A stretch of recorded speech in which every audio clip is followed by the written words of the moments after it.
Is-sena li għaddiet l-ajruport ra rekord ta' 8.9 miljun passiġġier tkabbir ta' kważi 15% fuq l-2023.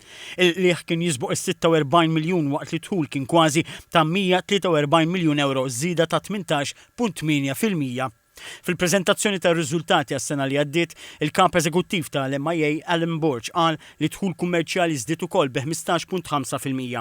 Ħabbar li l-azzjonisti se jirċievu dividend ta' 18 ċenteżmu għal kull sem.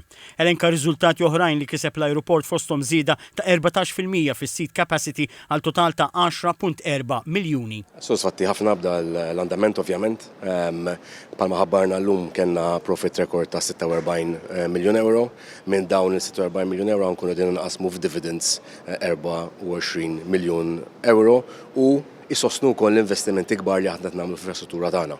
Qal li l-pjan ta' investiment ta' 345 miljun euro se jwassal fost oħrajn biex l-ajruport jikber b'5700 metru kwadru, 32 check-in desk ġdida, 6 departure gates ġodda u 2600 metru kwadru ġdid ta' spazju għal passiġġieri biex tkun indirizzata l-problema tal-iffullar. Apparti dan l-ajruport investa fi proġett ta' 4.5 miljun euro biex il-VIP lounge jinqaleb ta' taħt fuq u se jiżżanżan dan ix-xahar stess. Sema wkoll investiment ta' 4 miljun euro f'enerġija li tiġġedded.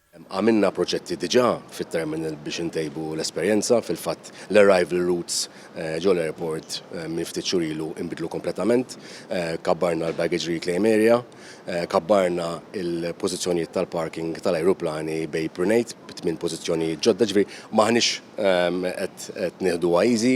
Il-linja ta' Najru Ryanair ġabet l-aktar ta' passiġġieri f'Malta, 4.48 miljun passiġġier segwiti mill-KM Malta bi kważi 1.9 miljun, l-EasyJet b'aktar minn 460,000 u l-Wizz Air bi ftit aktar minn 416,000. Is-Sur Borġ qal li dawn in-numri se jkomplu jissaħħu fl-2025 b'diversi titjiriet estiżi bħal dawk tal-Aegean lejn Ateni u Ryanair lejn Glasgow u titjiriet ġodda mill-Eurowings lejn Stuttgart, Volotea lejn Bordeaux u l-Qatar Airways li jaqgħad lil Malta mal-ajruport tal-Qatar meqjus bħala ħabb kruċjali internazzjonali.